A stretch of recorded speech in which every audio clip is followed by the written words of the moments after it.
हरे कृष्णा, जय जय जगन्नाथ। कैसे हैं आप लोग? आशा करती हूँ कि श्री जगन्नाथ जी की कृपा आप सभी पर बनी रहे, आप सभी स्वस्थ हो, अच्छे हो।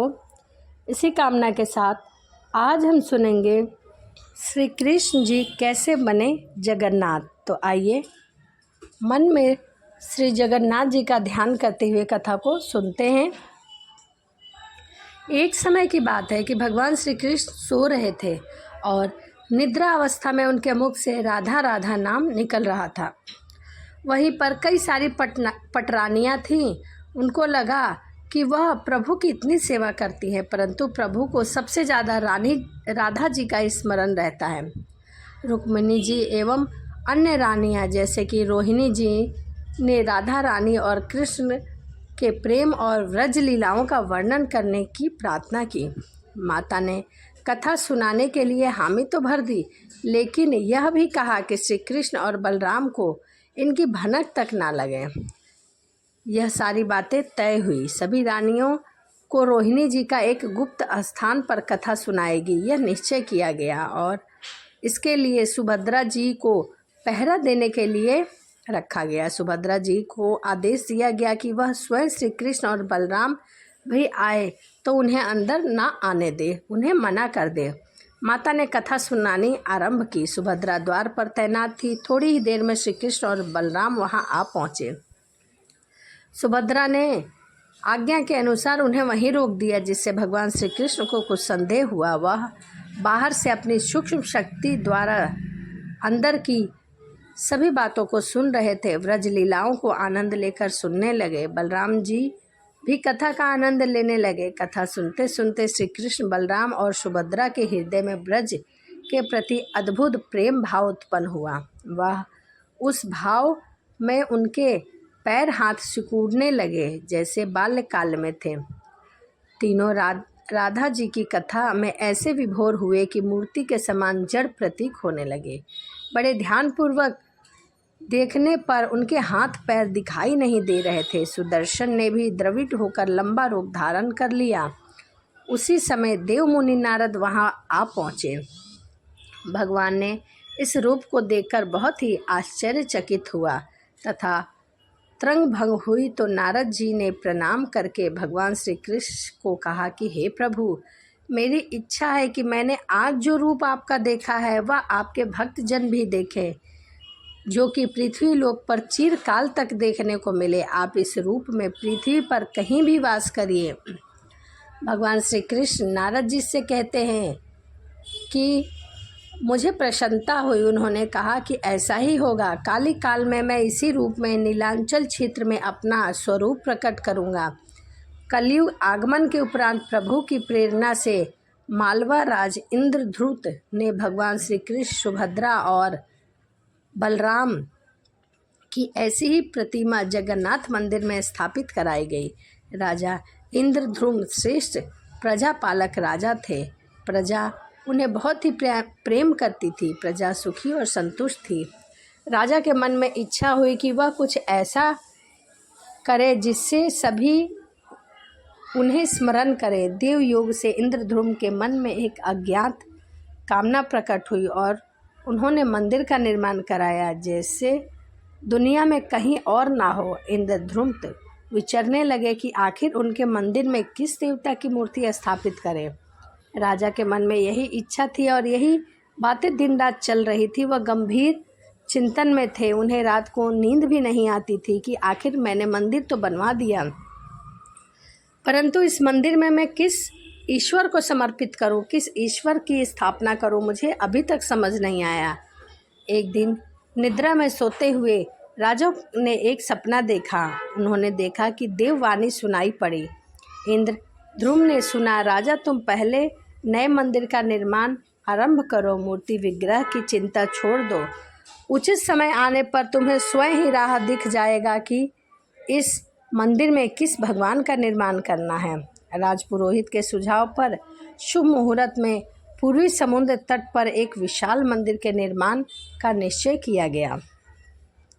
वैदिक मंत्रों उच्चारण के साथ मंदिर निर्माण का श्री गणेश हुआ। राजा इंद्रधृत के मंदिर बनवाने की सूचना कारीगरों को हुई। सभी इसमें योगदान देने पहुँचे। दिन रात मंदिर के निर्माण में जुट गए। कुछ ही वर्षों में लगातार मेहनत करने के बाद मंदिर तैयार हुआ। सागर तट विशाल मंदिर का निर्माण हो गया, परंतु मंदिर के भीतर भगवान की मूर्ति की समस्या जस की तस थी।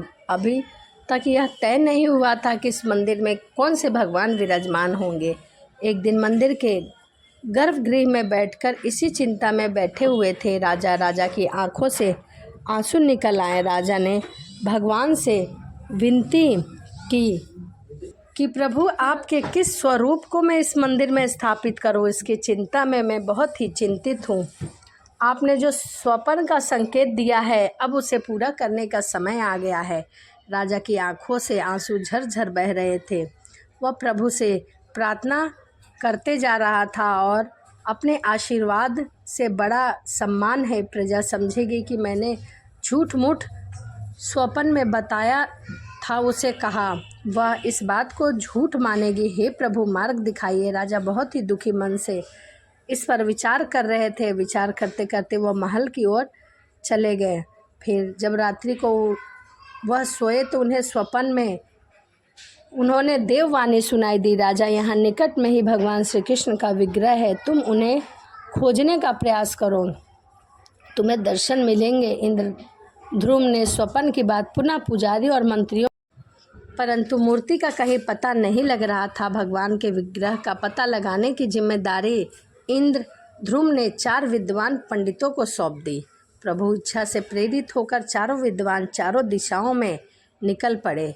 प्रभु के विग्रह की खोज के दौरान उनके साथ बहुत सारे अलौकिक घटनाएं भी हुई, जिन्हें कहानी के तौर पर बताया भी गया है। वह जंगल जंगल घूमते रहे, वह वन वन घूमते रहे। वह भयावह था। विद्यापति भगवान श्री कृष्ण के उपासक थे। वह चारों पंडितों में एक थे। उन्होंने भी श्री कृष्ण का स्मरण किया और राह दिखाने की प्रार्थना की। भगवान श्री कृष्ण की प्रेरणा से उन्हें राह दिखा। प्रभु का नाम लेते हुए वह वन में चलते गए और भगवान श्री कृष्ण के विग्रह को ढूंढते रहे। विद्यापति संगीत के जानकार थे। उन्हें मृदंग, बंसी और करताल का मिश्रित ध्वनि सुनाई दे रही थी। वह संगीत की लहरियों को खोजते हुए विद्यापति आगे चल दिए। आगे जाते जाते उन्हें कई सारे बड़े बड़े जंगल मिले, परंतु उन्हें श्री कृष्ण का विग्रह नहीं मिला। वह एक घाटी से दूसरे घाटी, एक जंगल से दूसरे जंगल भगवान श्री कृष्ण के विग्रह को ढूंढ रहे थे और विद्यापति उस भगवान के नाम को लेते हुए आगे बढ़ते जा रहे थे। ऐसे ही ढूंढते ढूंढते एक पहाड़ से दूसरी ओर उन्हें एक सुंदर घाटी दिखाई दी, जहां भील नृत्य कर रहे थे। विद्यापति उस दृश्य को देखकर मुग्ध हो गए। सफ़र के कारण काफ़ी थके हुए थे, उन्हें बहुत थकान थी। वहीं पर अचानक एक बाघ की गर्जना सुनाई पड़ी। विद्यापति घबरा कर उठे। बाघ उनकी ओर दौड़ रहा था। बाघ को देखकर विद्यापति घबरा गए और बेहोश होकर वहीं गिर गए। उस बाघ से वहां उन्हें एक स्त्री ने बचाया। स्त्री ने उसे लौटने का आदेश दिया और वह बाघ वहां से लौट गया, जैसे कि कोई बिल्ली जा रही हो। युवती बाघ की पीठ को प्यार से थपथपाने लगी और बाघ स्नेहवश वहां से लौट गया। वह स्त्री वहां मौजूद सर्वाधिक सुंदर थी। वह भीलों की विश्व कन्या थी, इकलौती पुत्र थी। उनके पिता का नाम विश्वासु था और उस कन्या का नाम ललिता था। ललिता सभी कामों में बहुत निपुण थी। कुछ क्षण बाद ललिता विद्यापति के पास आई और पूछी कि आप कौन हो और इस भयानक वन में कैसे पहुँचे। आपके आने का प्रयोजन बताइए ताकि मैं आपकी सहायता कर सकूं। विद्यापति ने कुछ भी नहीं बताया और ललिता ने सब कुछ भांप लिया था और विद्यापति को कहा कि चलिए, आपको काफ़ी चोट लगी है, जब आप स्वस्थ हो जाएं तो अपने लक्ष्य को प्रस्थान करें। विद्यापति ललिता के पीछे पीछे अपनी बस्ती में ले गई और अपने घर में उसे रखा। विश्वासु विद्यापति जैसे विद्वान से मिलकर बहुत प्रसन्न हुए, क्योंकि विद्यापति बहुत ही बड़ा विद्वान था। रहते ही रहते विद्यापति और ललिता को प्रेम हो गया, क्योंकि विद्यापति बहुत ही बड़ा पंडित था। उनके उपदेश को विश्वासु तथा ललिता बड़ी रुचि के साथ सुनते थे। जब भी विद्यापति कथा कहानी सुनाते थे तो उसमें बहुत ही रुचि लेकर वह पुत्री और पिता सुना करते थे। विद्यापति एक बड़े कार्य के लिए निकले थे। अचानक एक दिन विद्यापति बीमार हो गए। ललिता ने उनकी बहुत ही सेवा की। ललिता के प्रति प्रेम भाव पैदा हो गया। विश्वासु के प्रस्थान करके विद्यापति ललिता से विवाह कर ले। विद्यापति ने इसे स्वीकार कर लिया और ललिता के साथ विवाह करके वह अपने जीवन को सुखपूर्वक भोगने लगे और अचानक वह अपने लक्ष्य को भूल गए। कुछ समय बाद उन्हें अपने लक्ष्य की प्राप्ति हुई कि वह अधूरा कार्य है जिसे मुझे पूरा करना है। यही चिंता उन्हें बार बार सताने लगी। इस बीच विद्यापति को एक विशेष बात का पता चला कि विश्वासु हर रोज़ सवेरे उठकर कहीं चले जाते हैं और सूर्य उदय के बाद ही लौटते हैं। कितनी भी विकट स्थिति क्यों न हो, उनका यह नियम नहीं टूटता। उनका यह नियम प्रतिदिन का है। विश्वासु ने इस व्रत पर विद्यापति को बहुत आश्चर्य हुआ कि ऐसा कौन सा रहस्य है जिसे विश्वासु छुपा रहे हैं। एक दिन विद्यापति ने ललिता से इस संबंध में पूछा। ललिता यह सुनकर असम गई। विद्यापति ने ललिता से उसके पिता के द्वारा प्रतिदिन सुबह कहाँ किस स्थान पर जाते हैं और सूर्य उदय के बाद लौटते हैं इसका रहस्य पूछा, परंतु ललिता ने कोई भी जवाब नहीं दिया। ललिता के सामने धर्म संकट आ गया। वह पति की बात को ठुकरा नहीं सकती थी और पिता की बात को बता नहीं सकती थी। इसीलिए उसने इस बात को गोपनीय रखा और यह बात अपने पति से नहीं बताई। परंतु कुछ क्षण बाद ललिता ने कहा, स्वामी, हमारे एक कुल देवता है जिसे किसी के सामने खोला नहीं जा सकता, परंतु आप मेरे पति हैं और आप हमारे ही कुल के पुरुष माने जाते हैं, तो यह संभव है। मैं बताती हूँ। यहाँ से कुछ दूरी पर हमारे पूर्वजों का मंदिर है। वहीं पर पिताजी रोज नियमित रूप से पूजा के लिए जाते हैं। विद्यापति ने ललिता से कहा कि क्या मैं भी दर्शन कर सकता हूँ? मैं उनके दर्शन करना चाहता हूँ। परंतु ललिता बोली कि यह असंभव है। मेरे पिताजी आपको नहीं लेकर जाएंगे, वह क्रोधित हो जाएंगे और मैं उनसे कह भी नहीं सकती। परंतु विद्यापति की उत्सुकता बढ़ती जा रही थी। वह तरह तरह से ललिता को अपने प्रेम की शपथ दे रहे थे ताकि वह उनके कुल देवता के दर्शन कर सके, परंतु ललिता बार बार मना कर रही थी। ललिता ने पिता से सारी बात कही। वह क्रोधित हो गए। ललिता ने जब कहा कि मैं आपकी अकेली संतान हूँ, आपके बाद देवता के पूजा का दायित्व मेरे पति का ही होगा, इसीलिए मेरे पति का यह अधिकार बनता है क्योंकि आगे उससे ही पूजा करना होगा। विश्वासु इस तर्क के आगे झुक गया और बोला कि गुफा के दर्शन किसी को भी तभी कराए जा सकते हैं जब वह भगवान की पूजा का दायित्व अपने हाथ में ले ले। विद्यापति ने दायित्व को स्वीकार किया और विश्वासु देवता के दर्शन कराने के लिए राजी हो गया। दूसरे दिन सूर्य उदय से पूर्व विद्यापति की आंखों में पट्टी बांध दी गई और विश्वासु उनका दाहिना हाथ पकड़कर गुफा की ओर जाने लगा। विद्यापति ने मुट्ठी में सरसों रख लिया था जिसे वह रास्ते में गिराता हुआ चला गया ताकि जब वह कभी अकेले आए तो उस सरसों के पौधे से अनुमान लगाकर आए, क्योंकि उसकी आंखों में तो काली पट्टी बंधी हुई थी। कुछ क्षण जाने के बाद वह उस गुफा तक पहुंच गया। गुफा में नीले रंग का प्रकाश चमक रहा था। हाथों में मुरली लिए भगवान श्री कृष्ण का रूप विद्यापति को दिखाई दिया। विद्यापति आनंद से मग्न हो गए। उन्होंने भगवान के दर्शन किए। दर्शन के बाद जैसे ही विद्यापति जाना ही नहीं चाहते थे, वह वहीं रहना चाहते थे और वह बहुत खुश थे। लौटने पर ललिता ने विद्यापति से पूछा तो विद्यापति ने गुफा में दिखे अलौकिक दृश्य अपनी पत्नी को बताया और वह बहुत ही खुश हुई। उचित बातों को टाला नहीं जा सकता। यह जानकारी विश्वासु श्री कृष्ण की मूर्ति की पूजा करते हैं और यह उनके कुल देवता हैं। गुफा की मूर्ति को लेकर जाने की सोच रहा था विद्यापति। वहीं दूसरी तरफ भील राजा और पत्नी के साथ विश्वासघात के विचार से उसका मन व्यतीत हो रहा था। विद्यापति धर्म संकट में फंसा हुआ था। वह सोच रहा था कि मैं क्या करूं, क्या ना करूं, परंतु वह वचनबद्ध था। पट्टी बांधकर गुफा तक नहीं ले जाता, इसीलिए उसके साथ विश्वासघात का प्रश्न नहीं उठता। उसने गुफा में मूर्ति चुराने का मन बना लिया। विद्यापति ने ललिता से कहा कि वह अपने माता पिता के दर्शन के लिए जाना चाहता है, वह उसे लेकर परेशान ना हो। कुछ क्षण बाद वह चला आएगा। ललिता भी साथ चलने के लिए तैयार हुई। विद्यापति ने यह कहकर समझा दिया कि वह शीघ्र ही लौटेगा और उसे भी लेकर जाएगा। ललिता मान गई। विश्वासु ने उसके लिए घोड़े का प्रबंध किया। तब तक सरसों के दाने के पौधे भी निकल आए थे। उनको देखकर विद्यापति गुफा तक पहुंच गया। उसने भगवान की स्तुति की और क्षमा प्रार्थना के बाद भगवान की मूर्ति उठाकर झोली में रख ली और शाम तक वह राजधानी पहुंच गया। सीधा राजा के पास गया। उसने द्रव्य प्रतिमा राजा को सौंप दी और पूरी कहानी सुनाई। तभी राजा को स्वप्न आया कि यह वही मूर्ति है जिसे वह बार बार सपने में देख रहा था। वह भगवान श्री कृष्ण विष्णु का ही स्वरूप है। तुम जिस मूर्ति को लाए हो वह भगवान विष्णु का अंश है।